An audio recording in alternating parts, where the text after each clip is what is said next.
Welcome again, MGTV, Military Guna TV. This is Match Day Review Episode 1. Now, I'm looking at the fixtures and the games that played today.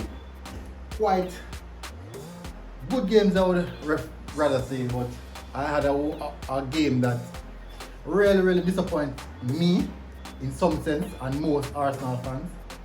But I will not pay that too much mind. Now, starting with the first game of the day,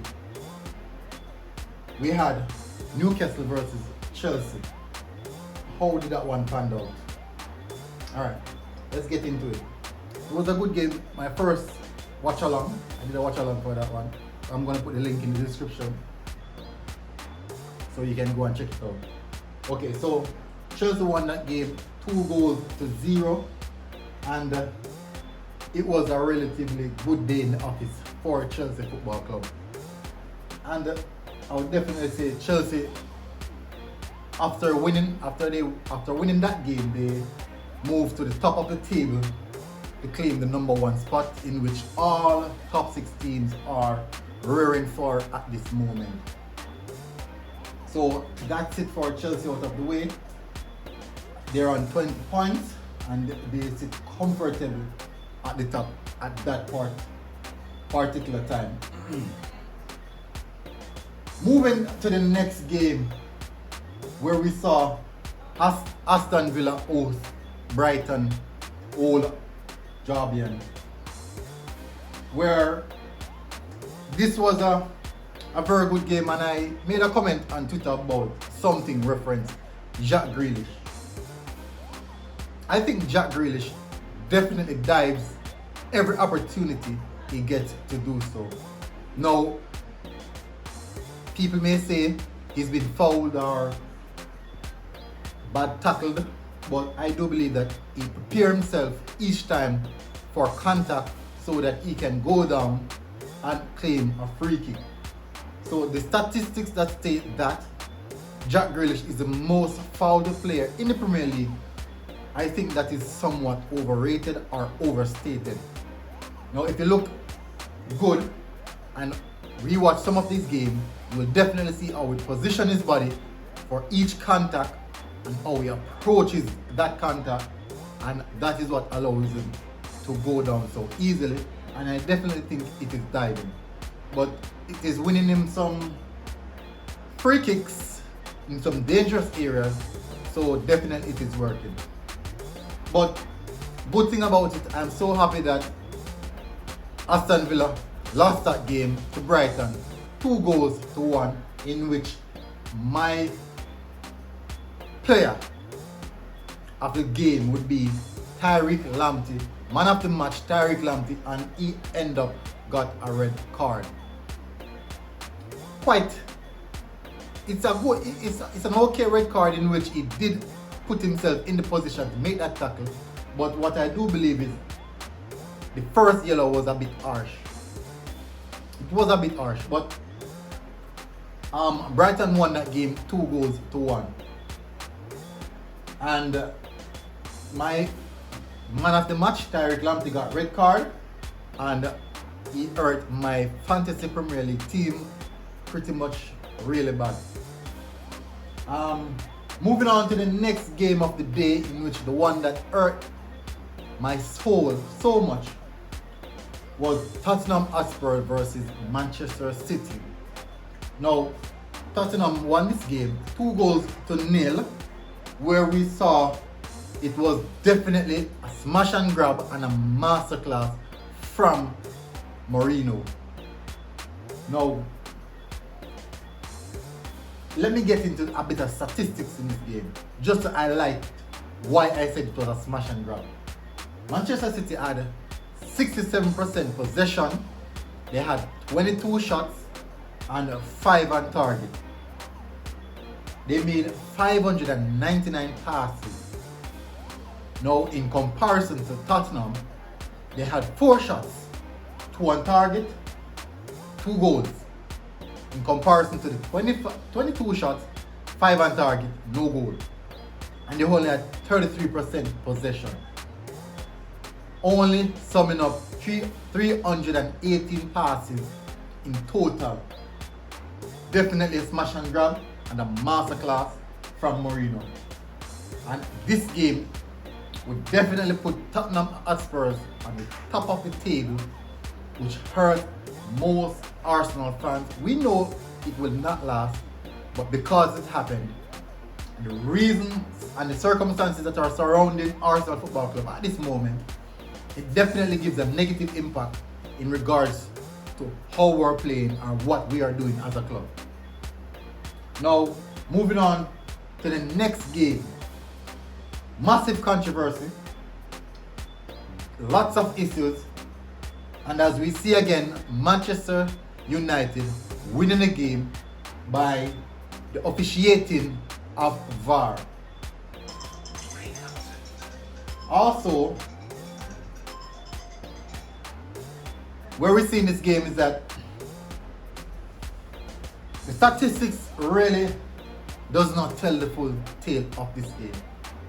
Manchester United have 17 shots, 7 on target, mounted 64% possession, whilst West Brom had 7 shots and only 2 on target.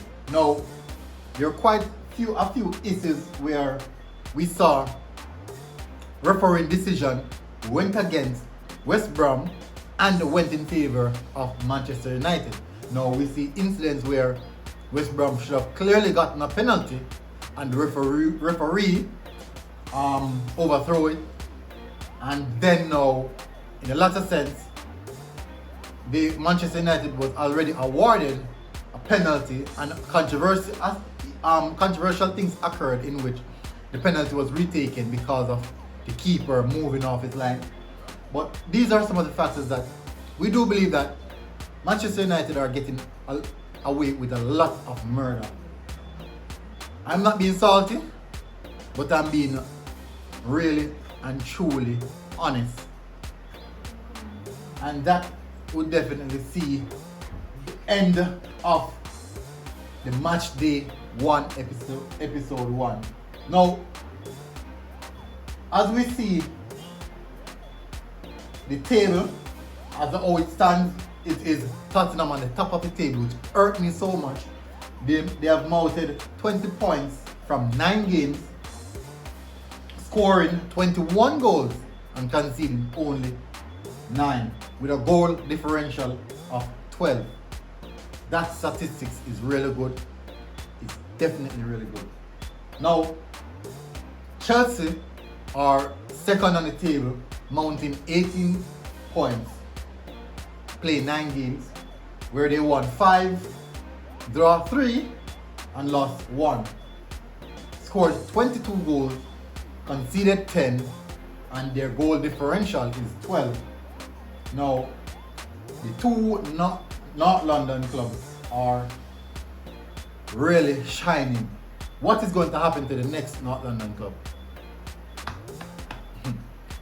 This put more pressure on Arsenal Football Club to win that game against Leeds United. Now, Manchester City remains at 11th position and 12 points from 8 games with a -1 goal differential, just the same as Arsenal, -1 goal differential, and I hope that can change tomorrow. But so far, it's not looking good. And a good friend of mine, Joe from the GunaTube podcast, he said he strongly believes that tomorrow's game would be Arsenal's first draw, and for some, and by the time goes by, I do believe that is likely to happen. So, at this point in time, we have West Brom, Burnley, and Sheffield United searching for scraps at the bottom of the table in the relegation fight, and I do believe that it is getting more and more difficult. Now, going to the league statistics, we're ending with goals. Leading the goal scoring sheet was Heung-min Son, scoring 9 goals. Second, Dominic Calvert-Lewin, scoring 8 goals.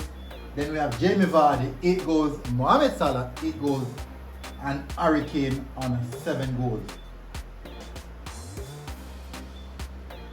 Then we go on to the assist sheet, where we have Harry Kane leading the assist sheet with 9 assists, Jack Grealish with 5, Aaron Creswell with 3, Bruno Fernandes also with 3, Hakim Ziyech also with 3, James Rodriguez with 3, and Kevin De Bruyne also with 3 assists. And the list goes on, but I will not get into much detail about that. So, finally, going to a bit of news, where Tottenham Hotspurs are the headline of the day, and where they convincingly moved to the top of the table and showing some fight and grit and all to express themselves and trying to challenge for the title. Second news outlet and highlighted news is the massive incident in regards to the Manchester United game. So those are the 2 highlights for the day, and I want to say thank you very much for tuning in to the match day review episode 1, and I do believe that I wanted to stay closer to this because it is something that I will continuously do on each match day, giving a review of what happened